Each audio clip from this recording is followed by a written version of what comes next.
I love the questions that I get, and I don't know how to bring them all into a video format. So I'm trying this new style, and let me know if you like it or you hate it. It's very much going to be you and me. Yesterday, I got a call, and the person asked about selling their house. Their house was already on the market in a different state, and they felt like, all right, so why is my house not selling? I haven't even gotten a showing. Now, I do not work that state, so I'm not saying that I know everything about the state, but what I can look at first and foremost is I can look at the photos and I can look at the list description. And so this is Bravo, our foster kitty, and he's very wild. When I looked at this property, I looked at the photos. The photos were good. They were professional photos. But what I noticed in the professional photos is there were many that were virtually staged. Now, every multiple listing service has different rules.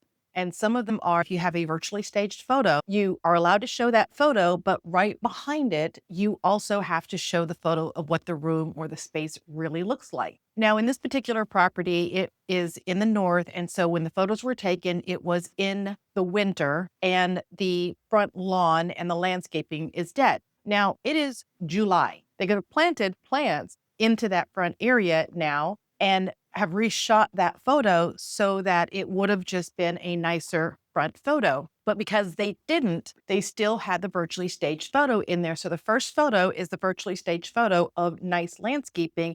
And the second photo is a realistic photo of it looking dry and dead and no landscaping. That doesn't help because when buyers are online and they're looking at the photos, that's all they've got. And they're going to make a decision from those photos if they want to move forward or not. I understand that in the winter, when this person decided to sell, they didn't have that option. But it is July and you've had enough time right now to either plant something or put something in there and absolutely have reshot that photo. Does it cost money? Yes, it costs money. Somebody's got to pay for it. Usually the agent does, but if they don't want to, sellers, I would pay for it, but I would have reshot that photo. And then what I noticed is that basically every room was virtually staged. And so there was always a shot of what the room could look like if you did something to it. And it's mostly furniture that's in that room because you're not allowed to change like the wall coloring and the flooring. So it's like what it would look like if it had furniture in it. Then, of course, you saw the second photo, which is this is what the room really looks like. I get it again. I understand maybe they didn't have a lot to work with and they wanted to show it in the best light possible.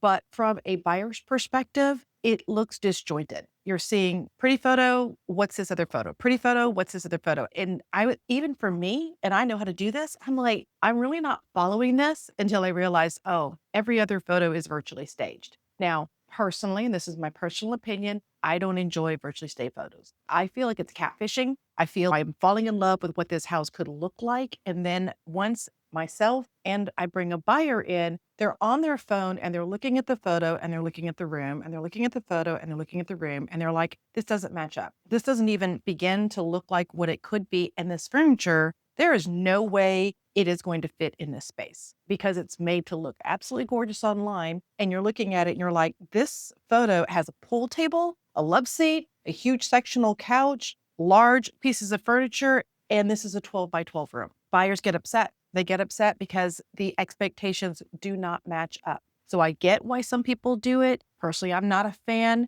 but the first thing is that the photos needed to be corrected. I personally would have taken out all the virtual stage photos and I would have reshot the house for the spring. And then other things in the photos, I would have just decluttered. I'd have used better lighting in there. And that's what I would have done with the photos. Oh, one more thing I would have done with the photos is I understand that for some people, the mentality is they need to set the photos up in a way that it flows through as if you're walking through the house. No, I personally like to set up the photos that the best 5 photos are first, whether that's the kitchen after you have to put the front photo up first. But after that, if it's the kitchen, the backyard, the bedroom, the bathroom, I want those 5 photos to be like amazing. Because if the flow through the house makes it that the kitchen ends up being photo number 20 and the buyer jumps off at photo number 7, they never saw it. But if they like the first photos, they will continue to look. Now, how do I handle the flow of the house? I get a floor plan and I also shoot video. So when I'm going through the video, It's not that high produced video of, oh, look at, we're going to zoom in on the coffee table. You know, the coffee table that's not going to stay.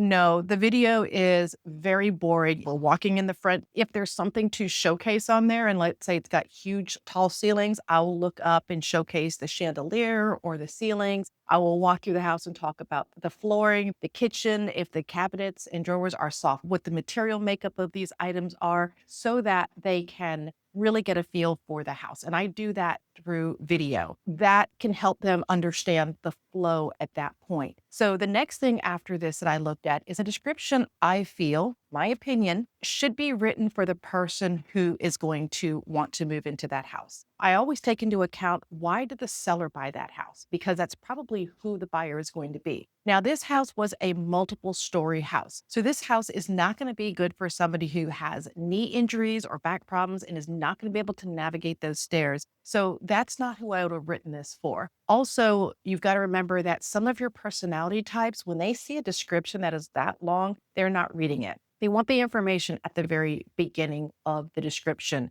And then that second personality type that is flowery and wants to know all the other words, they'll continue reading. So for my descriptions, I always try to put the meat at the very front. I try to put that at the very top. And then the rest of it is written for the other personality type, which is going to want more information, more flowing. I also try to paint a picture of what it's going to be like to live there. So I don't just say 3-bedroom, 2-bath, 2-story house on a cul-de-sac. You got to know enough about the area to start painting a picture as to the kind of person. So let's say it's got a very large yard and it's fully fenced. You can't do fair housing violation. So I'm not going to say something like perfect for your ideal family, because that's going to get you in trouble. But I will say something like it's ideal for entertaining, or if you've got pets, then you have the security of knowing that they're in a fully fenced yard. See, I want to paint that picture on there. I might say something like, if the porch is screened or it's got a beautiful view, I would say something like, enjoy your favorite beverage. Not everybody likes coffee. Not everybody drinks alcohol. So enjoy your favorite beverage while you're looking over the morning sunrise or morning sunset. You want to help paint a picture. You do not need to put 3-bedroom, 2-bath. They already did a search for that. So that's already what came up. What they will want to know are things like, what is the age of the roof? What is new? New to me is like in the last 2 months, but new to somebody else is 2 years ago. So that's just too subjective and too vague. So if you're going to put things in there, put on there what the age is. Even if it's like the roof is 2019, say that the roof is 2019, not new. Just be as clear as you can in your descriptions, paint a good picture. Those two, I think, would have gone a long way. Now, I'm not even going to get into pricing. I don't know the area. I have an idea for the pricing, but that will be a whole different video on how you do pricing for areas. But I think those are the two things that I would recommend: speaking with your real estate professional and having a conversation with them. There's probably a good reason why they did or did not do that. I don't know them, and I don't know the conversation this person had with them. I only know what they're telling me, and that's only half of the story. So that is what I would recommend. Always make sure your pictures are professional and that they're great and that they tell the right story of the house and they don't mislead anything.